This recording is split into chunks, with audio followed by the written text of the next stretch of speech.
High দোস্ত, আজ আমি আপনাদের প্লাস্টার কোট সম্বন্ধে কিছু কথা বলবো।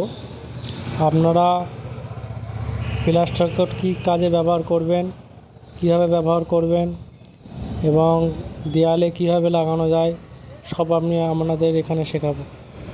প্লাস্টার কোটের মূল উপাদান হলো সিমেন্ট ভিত্তিক। এটি মূলত সিমেন্ট ভিত্তিক, এতে পলিমার এবং অ্যাডহেসিভ মেশানো থাকে। এটি পুট্টির মতো কাজ করে, পুট্টির চেয়ে কম দামি। নতুন প্লাস্টারের ছোট ছোট ত্রুটি দূর করে দেয়ালকে মসৃণ করে। এটি ইন্টেরিয়ার এবং এক্সটেরিয়ার উভয় কাজেই ব্যবহৃত হয়। এটি দেয়ালের রুক্ষ প্লাস্টারের উপর ব্যবহার করা যেতে পারে। এটি ব্যবহারের দেয়ালের রং বা ওয়েদার কোট লাগানোর আগে ব্যবহার করা যেতে পারে।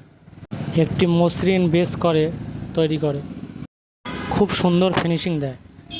এটির 20 কেজি বস্তা 440 থেকে 660 টাকার মধ্যে এবং 40 কেজি বস্তা 970 থেকে 1290 টাকার মধ্যে। বিভিন্ন স্থান বিশেষে বিভিন্ন রকম দাম আছে। আমাদের ইন্ডিয়া মার্ট এবং জাস্ট ডায়ালের লিঙ্ক আছে, সেখান থেকে আপনারা পারচেস করতে পারবেন।